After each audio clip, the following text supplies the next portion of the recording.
Halo semuanya, selamat datang di channel Sari Bercerita. Tempat di mana kata menjadi makna dan makna menyentuh jiwa. Karena setiap kisah punya pesan, dan setiap pesan bisa membuka hati yang mendengarnya. Jadi, luangkan waktumu sejenak, temukan tempat ternyamanmu, dan jika kisah ini menyentuh hatimu, jangan lupa untuk like, bagikan, dan subscribe. Bagi yang sudah subscribe, semoga Allah Subhanahu wa Ta'ala senantiasa menyehatkan badanmu, melimpahkan rezekimu, dan mengabulkan seluruh hajatmu. Tulis di kolom komentar dari kota mana saja Anda menyaksikan kisah ini. Mari kita mulai ceritanya. Nadia sudah terbiasa hidup dengan koper setengah terbuka di sudut kamarnya. Pekerjaannya sebagai supervisor proyek konstruksi membuatnya lebih sering berpindah kota daripada berada di rumah sendiri. Bagi sebagian orang, kehidupan seperti itu terasa melelahkan dan sepi. Namun bagi Nadia, itu adalah harga yang ia bayar untuk karir yang ia bangun dengan susah payah sejak lulus kuliah. Ia perempuan yang tegas dan rasional. Setiap keputusan diambil dengan pertimbangan matang, bukan sekedar emosi. Rekan kerjanya mengenalnya sebagai sosok yang disiplin, jarang mengeluh, dan selalu menyelesaikan pekerjaan tepat waktu. Bahkan ketika proyek mengalami keterlambatan, Nadia tetap mampu mengendalikan timnya tanpa perlu meninggikan suara. Malam itu, ia baru saja tiba di sebuah hotel di luar kota untuk mengawasi proyek pembangunan gedung perkantoran. Koper diletakkan rapi di dekat lemari, laptop dibuka di atas meja, dan map laporan proyek disusun satu persatu. Semua berjalan seperti rutinitas biasanya. Sebelum mulai bekerja, Nadia menatap layar ponselnya. Seperti kebiasaan setiap malam, ia menunggu pesan dari Arman. Suaminya itu bekerja sebagai teknisi proyek di luar negeri, tepatnya di sebuah negara yang berbeda zona waktu beberapa jam. Hubungan mereka sejak awal memang diwarnai jarak.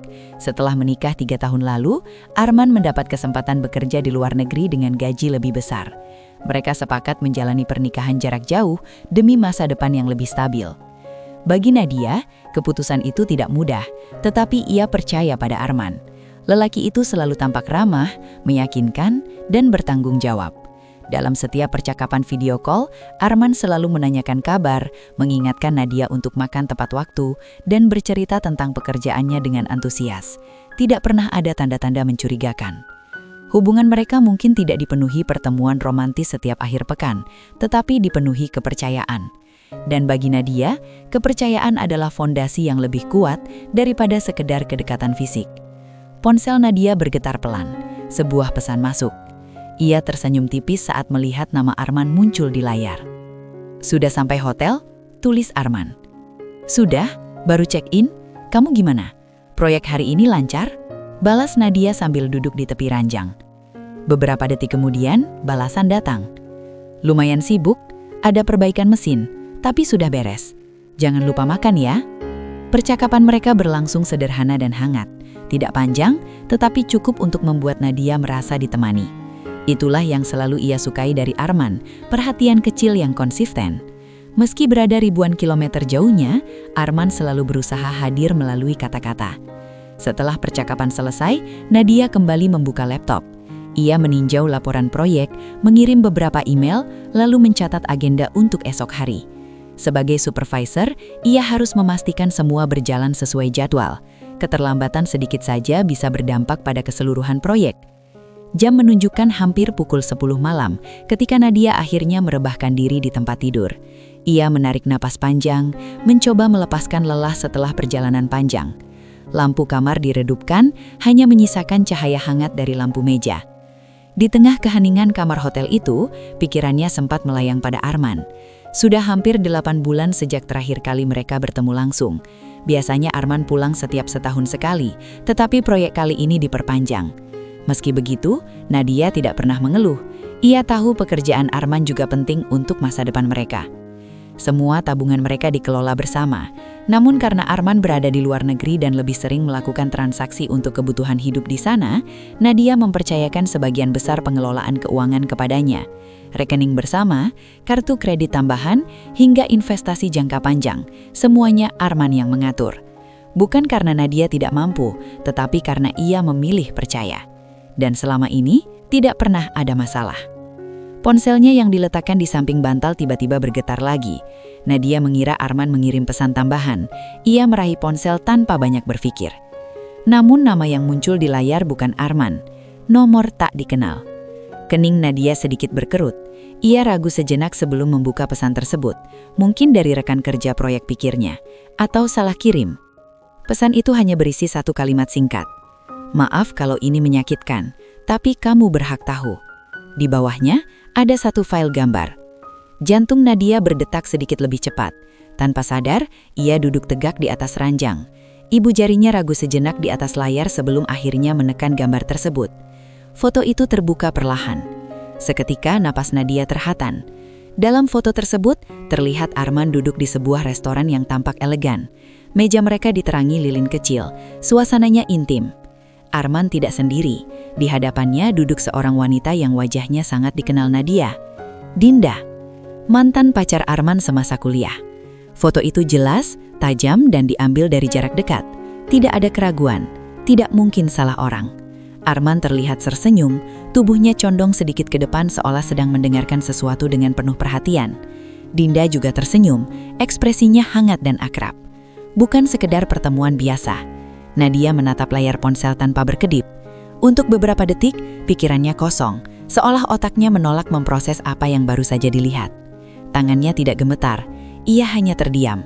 Sebagai perempuan rasional, Nadia terbiasa menghadapi masalah dengan kepala dingin. Namun malam itu, perasaan yang muncul bukan sekedar kaget. Ada sesuatu yang lebih dalam, sebuah retakan kecil dalam kepercayaan yang selama ini ia pegang kuat. Ponselnya masih di tangannya. Ia membuka foto itu lagi, memperbesar bagian wajah Arman, memastikan tidak ada yang berubah. Itu benar Arman, dan benar Dinda. Banyak pertanyaan muncul di kepalanya.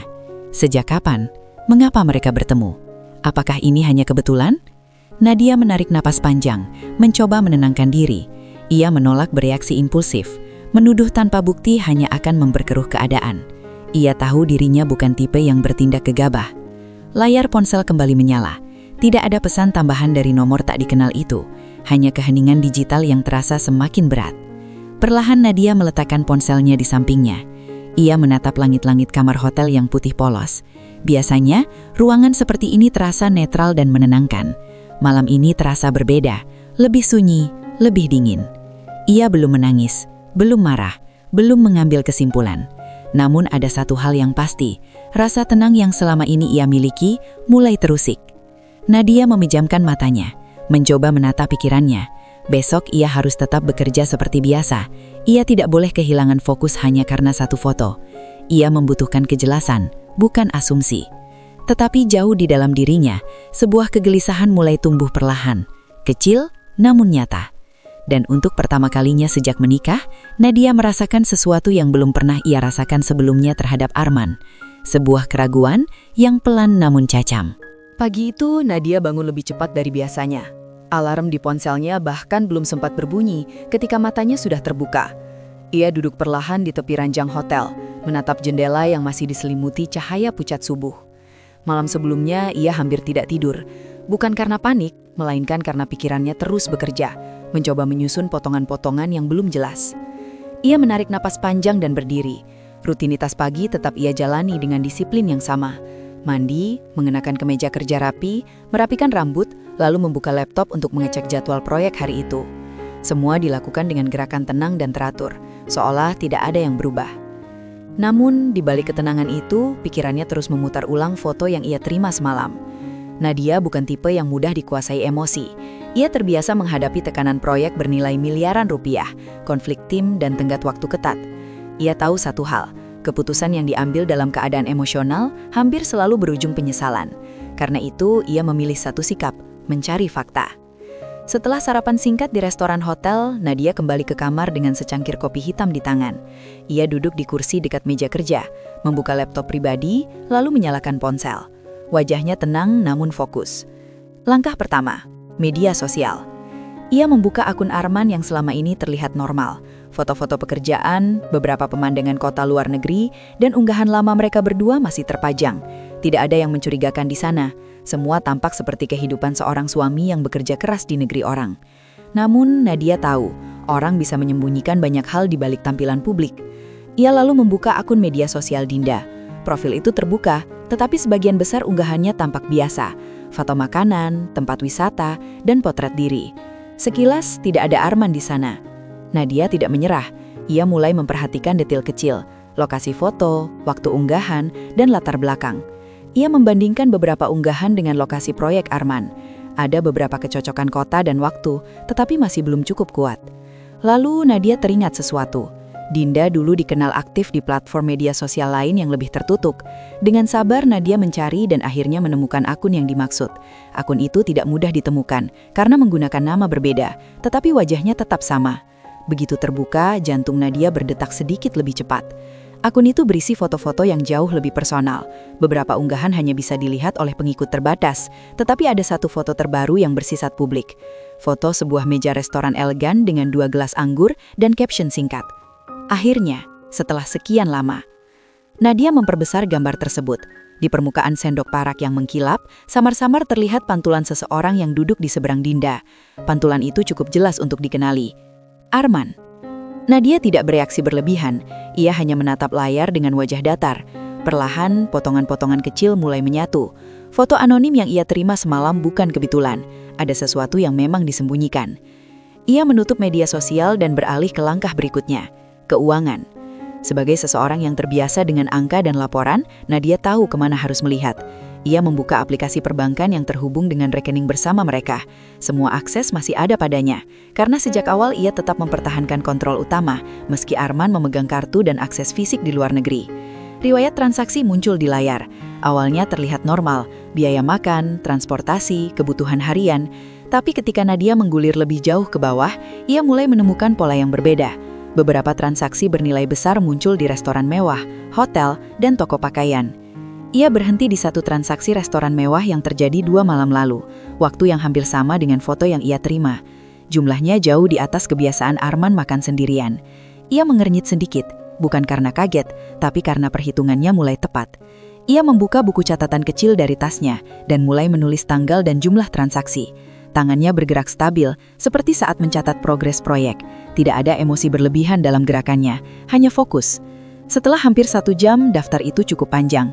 Jika dijumlahkan, nominalnya bukan angka kecil. Itu berasal dari tabungan yang mereka kumpulkan bersama selama bertahun-tahun. Nadia bersandar di kursi, menatap catatan tersebut. Ia tidak marah. Belum. Yang ia rasakan justru sesuatu yang lebih dingin, kesadaran. Semua pengeluaran itu konsisten dalam beberapa bulan terakhir, bukan 1 atau 2 kali. Ini kebiasaan yang berlangsung lama. Ia kembali membuka akun media sosial Dinda dan menelusuri unggahan lebih lama. Beberapa foto menunjukkan lokasi yang sama dengan transaksi yang ia catat. Restoran, pusat perbelanjaan, bahkan apartemen dengan interior yang cocok dengan deskripsi pembayaran sewa. Potongan terakhir akhirnya jatuh pada tempatnya. Nadia meletakkan ponsel di meja dan menatap lurus ke depan. Tidak ada lagi ruang untuk keraguan. Bukti-bukti yang ia kumpulkan sudah cukup jelas untuk membentuk satu kesimpulan yang tidak bisa ia abaikan. Arman tidak hanya bertemu Dinda, ia membiayai hubungan itu, menggunakan uang yang mereka kumpulkan bersama. Perasaan yang muncul bukan ledakan emosi, melainkan tekanan sunyi di dada, seperti sesuatu yang perlahan mengeras. Ia memejamkan mata sejenak, menarik napas dalam, lalu membukanya kembali. Sebagai perempuan rasional, Nadia tahu satu hal, bertindak tanpa persiapan hanya akan merugikan dirinya sendiri. Ia belum akan menghubungi Arman, belum akan menuduh Arman, belum akan membuat keputusan emosional. Yang ia butuhkan sekarang adalah bukti lengkap dan kendali penuh atas situasi. Namun, satu kesadaran telah mengendap sunyi. Uang yang selama ini ia percayakan untuk masa depan mereka, ternyata sedang digunakan untuk membangun kebahagiaan orang lain. Siang itu Nadia duduk di ruang kerja sementara di lokasi proyek. Meja kayu panjang dipenuhi berkas laporan, laptop terbuka dengan berbagai file konstruksi, dan suara alat berat terdengar samar dari luar gedung yang masih dalam tahap pembangunan. Semua tampak normal dari luar. Ia tetap bekerja, memberi instruksi pada tim, dan meninjau progres seperti biasa. Namun di balik ekspresi tenangnya, pikirannya fokus pada satu hal, memastikan kebenaran sepenuhnya. Bukti yang ia kumpulkan sejak malam sebelumnya sudah cukup kuat, tetapi Nadia bukan tipe yang mengambil keputusan besar hanya berdasarkan dugaan. Ia membutuhkan kepastian mutlak. Tidak ada celah untuk penyangkalan, tidak ada ruang bagi Arman untuk memutarbalikkan keadaan. Saat jam istirahat siang tiba, Nadia kembali ke kamar hotel. Ia menutup pintu perlahan, meletakkan tas kerja lalu langsung duduk di kursi dekat meja. Ponsel dan laptop diletakkan berdampingan. Wajahnya tenang, tetapi sorot matanya tajam. Langkah pertama, memeriksa detail sewa apartemen. Ia membuka aplikasi perbankan dan menelusuri transaksi yang sebelumnya mencurigakan. Salah satunya adalah pembayaran rutin ke sebuah perusahaan properti di luar negeri. Nominalnya cukup besar dan dibayarkan setiap bulan dalam waktu yang sama. Nadia mencatat nama perusahaan itu, lalu mencarinya di internet. Dalam hitungan detik, situs resmi perusahaan muncul di layar. Itu adalah pengelola apartemen servis di kota tempat Arman bekerja. Ia menelusuri lebih dalam, mencari alamat dan tipe unit yang biasanya disewakan. Ketika menemukan galeri foto interior, nafas Nadia tertahan sesaat. Salah satu unit memiliki desain ruang tamu yang sangat familiar. Ia membuka kembali akun media sosial Dinda dan mencari foto yang pernah diunggah. Tidak butuh waktu lama untuk menemukan satu gambar. Dinda berdiri di depan cermin besar dengan latar ruang tamu minimalis. Sofa abu-abu, lukisan abstrak di dinding, dan lampu lantai di sudut ruangan. Semua sama persis dengan foto unit apartemen di situs perusahaan properti. Tidak ada lagi kemungkinan kebetulan. Nadia memperbesar gambar itu, memperhatikan setiap detail, bahkan pola karpet dan posisi meja kecil di samping sofa identik. Ia lalu kembali ke riwayat transaksi. Pembayaran sewa apartemen itu berasal dari rekening bersama mereka. Artinya jelas, Arman tidak hanya bertemu Dinda, ia tinggal bersamanya. Untuk pertama kalinya sejak semua ini bermulai, dada Nadia terasa sesak. Bukan karena marah yang meledak-ledak, melainkan karena sesuatu yang lebih dalam. Sebuah kesadaran pahit bahwa kepercayaan yang ia jaga selama ini telah dimanfaatkan. Tangannya berhenti sejenak di atas keyboard. Ia menunduk, menatap meja. Dalam benaknya muncul kilasan kenangan, percakapan hangat dengan Arman, rencana masa depan, tabungan yang mereka kumpulkan sedikit demi sedikit. Semua terasa nyata saat itu. Tidak ada tanda-tanda bahwa semuanya sedang retak di tempat lain. Namun Nadia tidak membiarkan dirinya tenggelam terlalu lama. Ia menarik nafas panjang dan mengangkat kepala. Ekspresinya kembali tenang. Rasionalitasnya mengambil alih, seperti yang selalu terjadi setiap kali ia menghadapi krisis besar dalam pekerjaan. Menangis sekarang tidak akan mengubah apapun. Marah sekarang hanya akan memberi Arman waktu untuk mengamankan diri. Ia kembali bekerja. Langkah berikutnya adalah memeriksa pengeluaran lain. Nadia membuka detail transaksi beberapa bulan terakhir dan mengelompokkannya. Tiket perjalanan 2 orang ke kota wisata, pembayaran restoran romantis, pembelian pakaian dan aksesoris dengan nominal besar, semua terjadi berulang, konsisten, dan tidak pernah dilaporkan Arman. Ia bahkan menemukan pembayaran untuk liburan akhir pekan di sebuah resort pantai. Tanggalnya bertepatan dengan saat Arman mengatakan sedang lembur proyek. Nadia menatap layar tanpa ekspresi. Setiap transaksi terasa seperti bukti tertulis dari pengkhianatan yang sistematis. Bukan kesalahan sesaat, bukan keputusan impulsif. Ini adalah kehidupan ganda yang dijalani dengan sadar. Uang yang ia hasilkan dari kerja kerasnya, lembur, perjalanan jauh, dan tekanan prayak digunakan untuk membiayai hubungan suaminya dengan orang lain. Perasaan sakit itu ada, tetapi Nadia tidak membiarkannya menguasai. Ia justru merasa pikirannya semakin jernih, seperti seseorang yang akhirnya melihat peta lengkap dari situasi yang sebelumnya kabur. Ia membuka folder dokumen pribadi di laptopnya. Semua data keuangan mereka tersimpan rapi. Laporan tabungan, investasi, aset, dan akses rekening. Semua ditulis dengan detail. Setelah selesai, Nadia bersandar di kursi. Tangannya terlipat di depan dada. Wajahnya tetap tenang, tetapi matanya menunjukkan keputusan yang mulai terbentuk. Satu hal yang ia pahami dengan jelas, selama Arman masih memiliki akses keuangan, ia memiliki kendali. Dan selama ia memiliki kendali, ia bisa memindahkan uang, menyembunyikan aset, atau bahkan menghilang. Nadia tidak akan membiarkan itu terjadi. Ia sudah cukup dirugikan. Tidak akan ada kesempatan kedua untuk menguras apa yang tersisa. Emosi terakhir yang sempat muncul perlahan berubah menjadi sesuatu yang lebih dingin, ketegasan. Nadia tidak akan berteriak, tidak akan memohon, tidak akan menuntut penjelasan sekarang. Ia akan mengambil kembali kendali, secara sistematis dan legal. Perlahan ia meraih ponsel di meja. Jemarinya membuka daftar kontak penting. Beberapa nomor bank utama sudah tersimpan. Ia juga membuka laptop dan menyiapkan data identitas dan dokumen pendukung. Wajahnya datar, fokus seperti saat memulai proyek besar. Pengkhianatan itu kini bukan lagi sekedar luka pribadi. Ini adalah masalah yang harus diselesaikan dengan strategi. Perlahan ia membuka laptop lebih lebar, menyalakan koneksi internet stabil, lalu menyusun daftar langkah. Satu persatu, tanpa berteburu-buru, tanpa keraguan. Dengan hati yang telah mengeras oleh kenyataan, Nadia akhirnya membuka laptop sepenuhnya dan mulai menghubungi bank satu persatu. Malam mulai turun perlahan di luar jendela kamar hotel. Lampu-lampu jalan menyala satu persatu, memantulkan cahaya kekuningan ke dinding kamar yang sunyi. Nadia duduk tegak di kursi dekat meja kerja. Laptop terbuka di depannya, ponsel berada di sisi kanan. Wajahnya tenang, tidak menunjukkan gejolak apapun, tetapi fokusnya tajam seperti saat ia memimpin rapat proyek penting. Ia telah menghabiskan 1 jam terakhir menyusun daftar rekening, kartu, dan akses finansial yang selama ini digunakan bersama Arman. Semuanya tertulis rapi di layar laptop. Nomor rekening utama, kartu kredit tambahan, dompet digital internasional, hingga akun investasi jangka panjang. Nadia bukan tipe yang bertindak setengah-setengah. Jika ia mengambil keputusan, ia memastikan semuanya tuntas. Ia menarik nafas pelan, lalu menghubungi bank pertama. Nada sambung terdengar beberapa detik sebelum akhirnya tersambung ke petugas layanan nasabah. Suara Nadia stabil, profesional, tanpa getaran emosi. Ia menyebutkan identitas diri, menjawab pertanyaan verifikasi, lalu langsung pada inti permintaan. Saya ingin membekukan sementara semua kartu tambahan dan akses luar negeri pada rekening ini. Petugas di seberang tampak sedikit terkejut, tetapi tetap mengikuti prosedur. Nadia menjelaskan bahwa ia adalah pemegang utama rekening dan ingin mengamankan dana karena alasan keamanan. Semua disampaikan dengan jelas dan ringkas.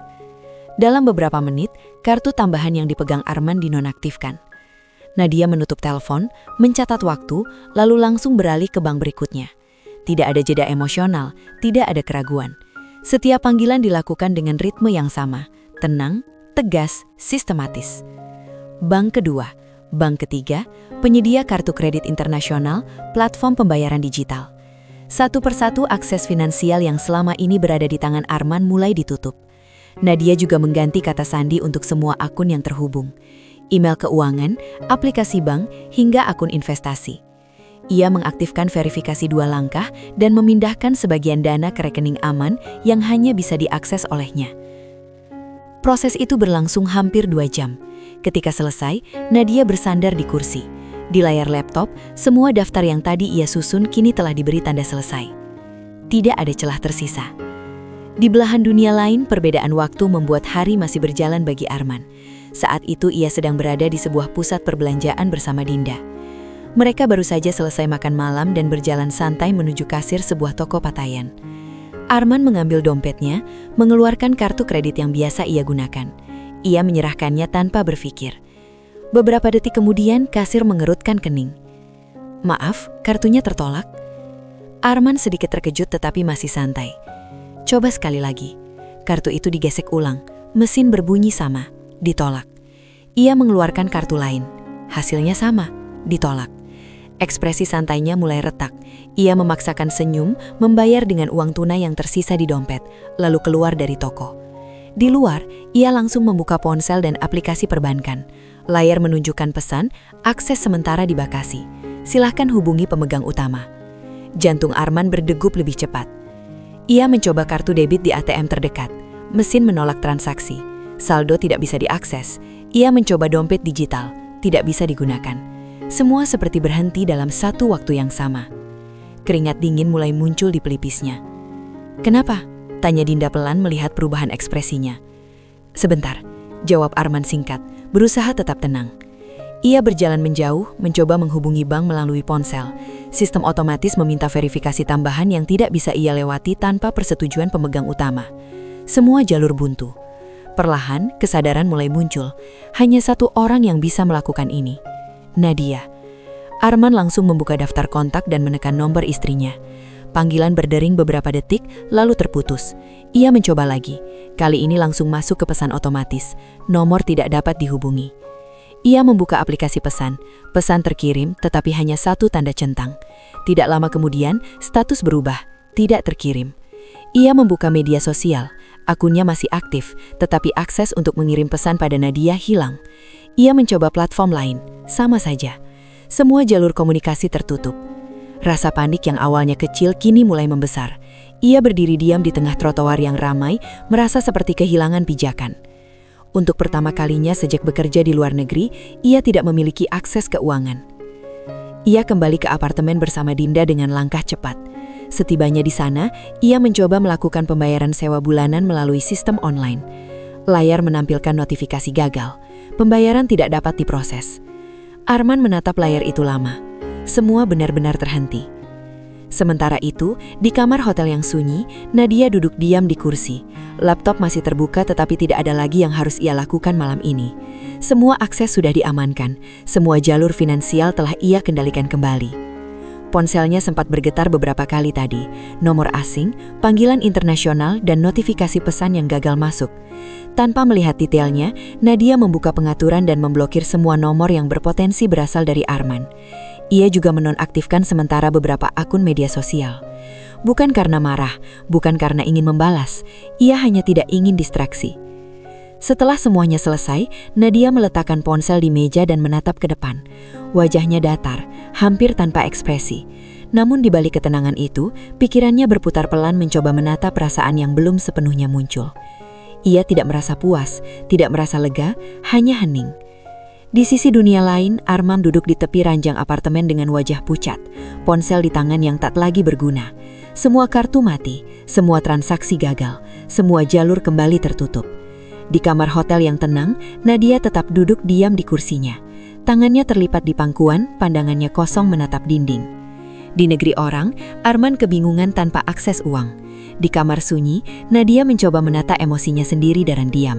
Pagi di kota tempat Arman bekerja terasa lebih dingin dari biasanya. Cahaya matahari masuk melalui celah tirai apartemen, tetapi tidak membawa kehangatan. Arman duduk di meja makan kecil dengan ponsel di tangan, menatap layar kosong seolah berharap sesuatu berubah dengan sendirinya. Tidak ada notifikasi saldo, tidak ada pesan masuk, tidak ada akses apapun. Semalam ia hampir tidak tidur. Setiap kali memejamkan mata, pikirannya dipenuhi pertanyaan yang sama. Bagaimana semua bisa berhenti dalam satu malam? Jawabannya jelas, tetapi ia menolak mengucapkannya keras-keras. Nadia. Dinda keluar dari kamar dengan wajah masih lelah. Rambutnya berantakan, dan matanya sembab karena kurang tidur. Ia duduk di kursi seberang Arman tanpa berkata apa-apa. "Sudah coba lagi?" tanyanya pelan. Arman mengangguk singkat. Semua tetap diblokir. Nada suaranya terdengar lebih kasar dari biasanya. Bukan marah pada Dinda, tetapi pada situasi yang tidak bisa ia kendalikan. Ia membuka aplikasi bank lagi, seolah berharap sistem berubah. Layar tetap sama. Akses terbatas. Hubungi pemegang utama. Arman meletakkan ponsel dengan sedikit keras. Tangannya mengepal, rahangnya mengeras. Ia mencoba menahan panik, tetapi rasa terjebak mulai menguasai. Tagihan apartemen jatuh tempo dalam 3 hari. Kartu kredit tidak bisa digunakan. Uang tunai di dompet tinggal sedikit. Untuk pertama kalinya sejak bekerja di luar negeri, Arman benar-benar tidak punya kendali atas hidupnya sendiri. "Ada uang cadangan?" tanya Dinda hati-hati. Arman menggelan. "Semua di rekening itu." Jawaban itu membuat ruangan terasa lebih sunyi. Selama ini mereka hidup nyaman, makan di restoran bagus, bepergian, menyewa apartemen yang cukup mahal. Tidak pernah terpikir bahwa semuanya bisa berhenti begitu saja. Arman berdiri dan berjalan mondar-mandir di ruang tamu. Otaknya bekerja cepat, mencari solusi. Ia masih punya pekerjaan, ia masih punya teman. Mungkin ia bisa meminjam. Ia meraih ponsel dan membuka daftar kontak. Nama pertama yang ia hubungi adalah rekan kerja sesama teknisi, Farid. Panggilan tersambung setelah beberapa dering. "Man, ada apa pagi-pagi?" Suara Farid terdengar santai. Arman memaksakan nada normal. "Rit, gue lagi ada masalah kecil. Bisa pinjam dulu beberapa hari. Nanti gue ganti." Di ujung sana Farid terdiam sejenak. "Masalah apa?" Arman ragu sepersekian detik. "Cuma urusan rekening keblokir sementara. Lagi diurus." Hening lagi. Lebih lama. Farid bukan orang bodoh. Ia tahu Arman hidup cukup nyaman selama ini. "Berapa?" akhirnya Farid bertanya. Arman menyebut angka yang ia butuhkan untuk bertahan beberapa minggu. Tidak terlalu besar bagi standar gaji mereka, tetapi cukup signifikan. Gue lagi banyak pengeluaran juga, Man. Mungkin bisa sedikit aja. Nada suara Farid berubah hati-hati, tidak lagi santai seperti biasanya. Arman merasakannya. Reputasi yang selama ini ia bangun sebagai orang mapan mulai retak dalam satu percakapan singkat. Ia menutup telepon dengan jawaban setengah menggantung, tidak ada kepastian. Arman mencoba menghubungi dua teman lain. Hasilnya hampir sama. Ada yang menolak halus, ada yang menjanjikan bantuan kecil, tetapi tidak cukup untuk menutup kebutuhan mereka. Nada suara mereka juga berbeda, lebih dingin, lebih berhati-hati. Di dunia kerja luar negeri, kabar menyebar cepat. Jika seseorang tiba-tiba membutuhkan uang, selalu ada alasan di baliknya. Menjelang siang, Arman duduk kembali di sofa dengan wajah tegang. Ponsel di tangannya terasa semakin berat. Untuk pertama kalinya, ia mulai menyadari bahwa masalah ini bukan sekedar gangguan sementara. Ini krisis nyata. Dinda duduk di sudut ruangan, diam. Ia tidak lagi banyak bicara. Situasi ini membuatnya cemas, tetapi juga mulai melihat sisi Arman yang selama ini tersembunyi. Mudah panik, mudah kesal, dan tidak benar-benar siap menghadapi konsekuensi. Arman mengusap wajah kasar. Gue harus hubungi Nadia. Nama itu akhirnya keluar juga. Ia membuka semua aplikasi komunikasi yang masih mungkin digunakan. Telepon langsung gagal, pesan tidak terkirim, media sosial tertutup. Semua jalur langsung diblokir. Arman menggertakkan gigi. Untuk pertama kalinya, rasa bersalah mulai muncul. Bukan karena ia menyesali perbuatannya sepenuhnya, tetapi karena ia kehilangan kendali. Kehidupan yang ia nikmati selama ini ternyata bergantung pada satu orang yang kini menarik semua akses. Ia menunduk, menatap lantai. Harusnya gue hati-hati, gumamnya pelan. Namun penyesalan itu terasa terlambat. Sementara itu di kota lain, Nadia duduk di ruang kerja proyek dengan laptop terbuka. Wajahnya tenang seperti biasa. Ia sedang memeriksa laporan konstruksi dan memberi catatan pada tim. Tidak ada yang tahu apa yang sedang terjadi dalam hidup pribadinya. Setelah rapat selesai, Nadia mengambil ponsel dan membuka catatan agenda. Ada satu agenda penting hari ini. Konsultasi hukum. Ia menghubungi seorang pengacara yang direkomendasikan temannya. Percakapan berlangsung formal dan terstruktur. Nadia menjelaskan situasi keuangan, status pernikahan, serta bukti transaksi yang telah ia kumpulkan. Semua disampaikan dengan nada datar, profesional, tanpa drama. Pengacara itu mendengarkan dengan serius. Ia menyarankan langkah-langkah untuk mengamankan aset, melindungi hak hukum Nadia, dan mempersiapkan proses selanjutnya jika diperlukan. Nadia mencatat semuanya dengan teliti. Tidak ada air mata, tidak ada luapan emosi, hanya strategi. Setelah panggilan selesai, Nadia menutup laptop dan duduk diam sejenak. Ia merasa lelah, bukan karena pekerjaan, lebih karena kenyataan yang harus ia hadapi dengan kepala dingin. Di sisi lain dunia, Arman kembali mencoba cara lain. Ia membuka kontak lama, keluarga Nadia.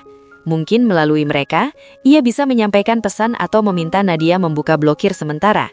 Ia menghubungi nomor ibu Nadia, tidak tersambung. Ia mencoba nomor kakak Nadia, panggilan langsung ditolak. Pesan yang ia kirim tidak pernah terkirim. Satu persatu, semua jalur tertutup. Arman menatap layar ponselnya lama, ruangan terasa semakin sempit. Untuk pertama kalinya, ia benar-benar merasakan arti terjebak di negeri orang, tanpa uang, tanpa akses, tanpa seseorang yang bisa ia andalkan. Di kamar hotel yang jauh dari sana, Nadia melanjutkan pekerjaannya dengan wajah tenang. Ia telah memilih jalannya dan kini berjalan di atasnya tanpa ragu. Beberapa hari berlalu sejak semua akses keuangan diputus.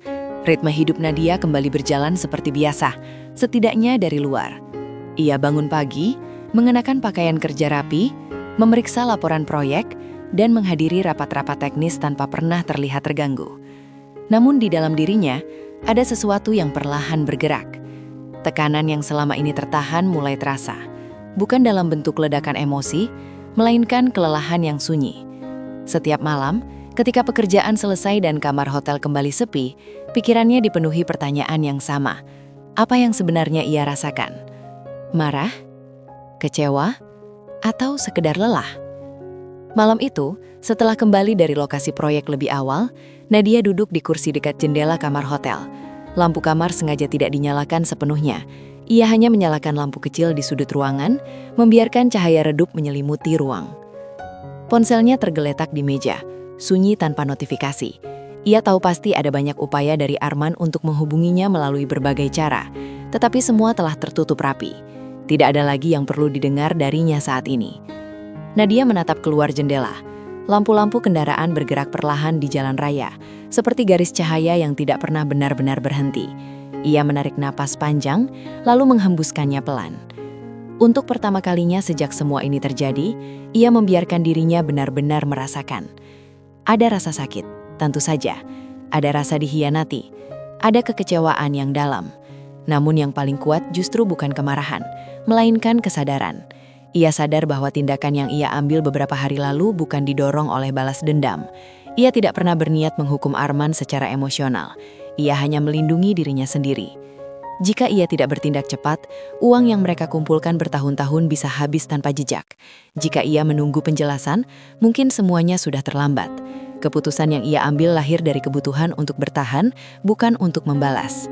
Kesadaran itu membuat dadanya terasa lebih ringan. Nadia menunduk, menatap kedua tangannya yang terlipat di pangkuan. Selama ini ia selalu mengandalkan logika. Rasionalitas menjadi pelindungnya dalam menghadapi dunia kerja yang keras. Namun dalam urusan pribadi, ia baru menyadari bahwa ketegasan yang sama juga diperlukan. Ia tidak bisa terus berada di tengah ketidakpastian. Hubungan yang dibangun di atas kepercayaan telah runtuh. Tidak ada pembicaraan yang bisa mengembalikan waktu. Tidak ada penjelasan yang bisa menghapus fakta. Yang tersisa hanyalah keputusan tentang masa depan. Nadia meraih ponsel dan membuka catatan dari pengacara yang ia hubungi beberapa hari lalu. Semua langkah sudah jelas, pengamanan aset, pemisahan keuangan, dan proses hukum jika ia memilih mengakhiri pernikahan secara resmi. Ia menatap layar beberapa saat, tidak ada keraguan. Dengan gerakan tenang, Nadia membuka aplikasi pesan dan menghubungi nomor pengacaranya. Panggilan tersambung dengan cepat. "Selamat malam, Bu Nadia," sapa suara di seberang dengan profesional. "Malam," jawab Nadia singkat. "Saya sudah memikirkan semuanya." Nada suaranya stabil, tanpa getaran. "Saya ingin proses hukum perceraian dimulai. Semua urusan keuangan juga saya ingin diselesaikan secara resmi sesuai prosedur." Di ujung sana terdengar keheningan singkat, lalu jawaban tenang. Pengacara itu menjelaskan langkah selanjutnya, surat pemberitahuan resmi, pengaturan aset, serta jalur komunikasi yang akan dilakukan melalui kantor hukum.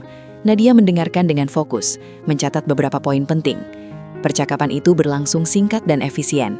Tidak ada drama, tidak ada cerita panjang, hanya keputusan yang disampaikan dengan jelas. Sebelum menutup panggilan, Nadia menambahkan satu hal. "Tolong sampaikan semua melalui jalur hukum saja. Saya tidak ingin komunikasi pribadi." "Baik," jawab pengacara itu. Panggilan berakhir. Nadia meletakkan ponsel perlahan di meja. Ruangan kembali sunyi. Ia duduk diam beberapa saat, membiarkan keputusan yang baru saja diambil benar-benar meresap. Anehnya, tidak ada ledakan emosi, tidak ada tangisan, hanya rasa kosong yang tenang. Ia berdiri dan berjalan ke jendela. Dari lantai hotel yang cukup tinggi, ia bisa melihat sebagian kota dengan jelas. Lampu-lampu gedung perkantoran, kendaraan yang bergerak, dan orang-orang yang menjalani hidup masing-masing tanpa mengetahui apa yang terjadi dalam hidupnya. Nadia menyentuh kaca jendela dengan ujung jari. Dingin. Selama ini ia mengira kehilangan terbesar adalah saat mengetahui pengkhianatan itu. Namun kini ia menyadari kehilangan yang sebenarnya adalah kepercayaan yang ia bangun dengan sepenuh hati. Sesuatu yang tidak bisa diperbaiki hanya dengan kata maaf. Meskipun begitu, ia tidak merasa hancur. Ia masih berdiri, masih bekerja, masih mampu mengambil keputusan dengan kepala tegak. Perasaan kosong yang ia rasakan bukan kehancuran, melainkan ruang baru yang belum terisi. Ruang yang mungkin suatu hari akan dipenuhi hal lain, ketenangan, kebebasan, atau sekedar hidup yang lebih jujur. Nadia menutup mata sejenak, mengarik napas panjang. Ketika membukanya kembali, wajahnya tetap tenang seperti biasa. Tidak ada jejak amarah, hanya ketegasan yang matang. Keputusan telah dibuat, semua akan berjalan sesuai jalurnya. Ia kembali duduk di kursi, menatap ruangan dengan pandangan datar. Untuk pertama kalinya sejak semua ini bermulai, ada sedikit rasa lega yang menyelinap di balik kehampaan itu. Lega karena ia tidak lagi berada di tengah kebingungan. Di dalam keheningan kamar hotel, Nadia merasa kosong. Namun juga, akhirnya, lega. Nadia duduk di meja kerjanya saat matahari pagi mulai menyusup melalui jendela kaca kantor. Cahaya itu jatuh lembut di atas berkas-berkas yang tersusun rapi. Kopi hitam yang masih mengepul, dan layar laptop yang menampilkan laporan keuangan bulan ini. Untuk pertama kalinya setelah sekian lama, ia merasa hidupnya berjalan dalam ritme yang stabil. Beberapa bulan telah berlalu sejak semua kekacauan itu terjadi. Sejak hari ia mengetahui Arman, suaminya, berselingkuh di luar negeri dengan mantan pacarnya. Sejak ia memutuskan memblokir semua rekening yang selama ini berada dalam kendali Arman, dan sejak ia memilih berdiri sendiri tanpa menoleh ke belakang. Awalnya tidak mudah. Minggu-minggu pertama setelah keputusan itu dipenuhi kegelisahan. Nadia harus mengatur ulang seluruh keuangannya. Ia memindahkan tabungan ke rekening baru, mengurus dokumen bank, membatalkan kartu tambahan, dan mengamankan aset-aset yang dulu mereka kelola bersama. Ia bahkan berkonsultasi dengan pengacara untuk memastikan semua haknya tetap terlindungi. Namun di balik semua kesibukan itu, ada satu hal yang mulai tumbuh kembali dalam dirinya, rasa kendali. Ia tidak lagi menunggu kabar dari Arman, tidak lagi memeriksa ponsel setiap beberapa menit, tidak lagi bertanya-tanya apakah suaminya jujur atau tidak. Semua itu telah berakhir pada hari ia menutup akses keuangannya dan menutup pintu kepercayaan yang telah dikhianati. Pagi itu, Nadia menyelesaikan laporan terakhir sebelum mengirimkannya ke atasannya. Ia kini dikenal di kantor sebagai sosok yang lebih fokus dan tegas. Jika dulu ia sering pulang lebih cepat demi menyesuaikan jadwal Arman atau memikirkan urusan rumah tangga, kini ia sepenuhnya mengatur hidupnya sendiri. Atasannya bahkan sempat memujinya. "Kinerja kamu meningkat pesat, Nadia. Kamu terlihat lebih tenang sekarang," kata wanita paruh baya itu beberapa minggu lalu. Nadia hanya tersenyum kecil. Ia tidak menjelaskan apapun. Tidak semua luka harus diceritakan untuk dipahami. Di sela kesibukan kerjanya, ia juga mulai menata kembali kehidupannya secara perlahan. Ia pindah ke apartemen yang lebih kecil namun nyaman. Tempat itu cukup dekat dengan kantor, memiliki jendela besar dan balkon kecil yang menghadap jalan kota. Setiap malam ia duduk di sana dengan secangkir teh hangat, menikmati keheningan yang dulu terasa menakutkan, kini justru menenangkan. Ia belajar menikmati kesendirian tanpa merasa sepi. Beberapa teman sempat mencoba menjodohkannya atau sekedar mengajaknya bertemu orang baru. Nadia tidak menolak, namun juga tidak terburu-buru. Ia memahami bahwa membangun kembali kepercayaan, terutama kepada orang lain, membutuhkan waktu. Untuk saat ini, ia memilih membangun kepercayaan kepada dirinya sendiri terlebih dahulu. Sementara itu, di tempat yang jauh, Arman menjalani hari-harinya dengan kenyataan yang tidak pernah ia bayangkan. Hubungan yang dulu ia kejar dengan penuh keyakinan justru menjadi beban. Mantan pacarnya, Livia, yang awalnya terlihat penuh perhatian, mulai menunjukkan sisi lain. Tanpa dukungan finansial dari Nadia, kehidupan mereka di negeri orang menjadi sulit. Tabungan Arman menipis lebih cepat dari yang ia perkirakan. Pekerjaan yang ia harapkan tidak kunjung stabil. Ia pernah mencoba menghubungi Nadia, namun semua jalur telah tertutup. Nomornya diblokir, emailnya tidak dibalas. Bahkan rekening yang dulu bisa ia akses sudah tidak lagi terhubung.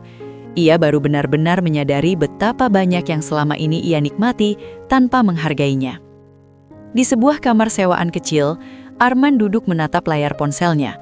Ia membuka kembali foto-foto lama, foto pernikahan mereka, perjalanan singkat, makan malam sederhana di rumah.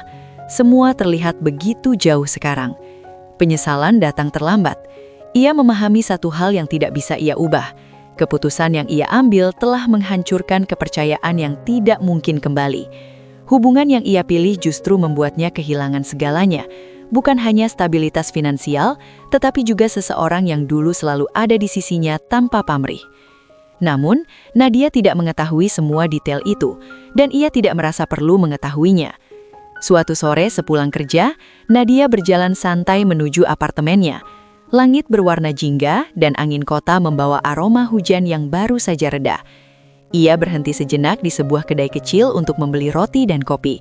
Kebiasaan baru yang sederhana, namun membuatnya merasa hidup kembali. Saat berjalan menuju lift apartemen, ia menyadari sesuatu. Hatinya tidak lagi dipenuhi amarah. Tidak ada lagi keinginan membalas atau membuktikan apapun. Yang tersisa hanyalah ketenangan. Ia tidak merasa menang. Ia juga tidak merasa kalah. Ia hanya merasa telah mengambil kembali kendali atas hidupnya. Di dalam apartemen, Nadia meletakkan tasnya, menyalakan lampu dan membuka jendela balkon. Udara malam masuk perlahan. Ia duduk di kursi kecil, menyesap kopi hangat, dan menatap lampu-lampu kota yang berkelap-kelip.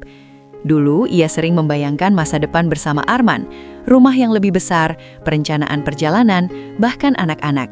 Semua bayangan itu telah berubah. Namun anehnya, ia tidak merasa hancur. Ia justru merasa ruang hidupnya menjadi lebih luas. Ia bebas menentukan arah. Beberapa waktu kemudian, Nadia kembali menjalani rutinitas seperti biasa. Bangun pagi, bekerja, bertemu rekan kantor, sesekali makan malam bersama teman. Hidupnya sederhana, namun stabil. Ia mulai mengikuti kursus singkat tentang manajemen keuangan dan perencanaan investasi, sesuatu yang dulu sering ia tunda. Ia ingin memastikan satu hal, tidak akan pernah lagi menyerahkan kendali hidupnya sepenuhnya kepada orang lain. Kepercayaan baginya bukan lagi sesuatu yang diberikan tanpa batas. Kepercayaan adalah sesuatu yang dijaga bersama. Dan jika suatu hari ia memutuskan membuka hati kembali, itu akan terjadi bukan karena kebutuhan, melainkan karena pilihan. Suatu pagi saat bersiap berangkat kerja, Nadia menatap dirinya di cermin. Wajah yang sama, namun dengan sorot mata yang berbeda. Lebih tenang, lebih tegas. Ia tersenyum kecil. Bukan senyum kemenangan, bukan pula senyum kepahitan. Hanya senyum seseorang yang telah melewati badai dan menemukan kembali pijakannya. Nadia mengambil tasnya, mematikan lampu apartemen, lalu melangkah keluar. Pintu tertutup pelan di belakangnya, seolah menandakan bab yang telah selesai. Di luar, kehidupan berjalan seperti biasa. Kendaraan berlalu lalang, orang-orang bergegas menuju aktivitas masing-masing.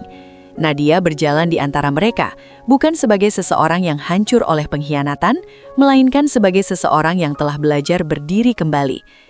Ia tidak lagi mudah mempercayakan hidupnya sepenuhnya kepada orang lain.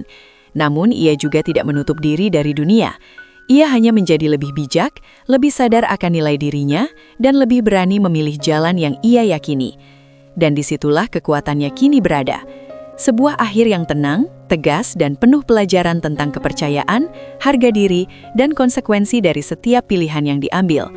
Nadia melangkah maju, bukan untuk melupakan masa lalu, tetapi untuk memastikan masa depannya sepenuhnya berada di tangannya sendiri. Pendengar setia Sari Bercerita, itulah kisahnya. Perlu kami sampaikan bahwa cerita ini adalah karya fiksi yang dibuat semenarik mungkin agar terasa nyata. Namun tujuannya adalah untuk diambil hikmah dan pelajaran berharganya. Terima kasih sudah mendengarkan cerita kali ini sampai akhir. Jika kalian menyukai cerita ini, jangan lupa tinggalkan komentar, berikan like, dan subscribe channel Sari Bercerita untuk cerita-cerita menarik lainnya. Sampai jumpa di cerita berikutnya.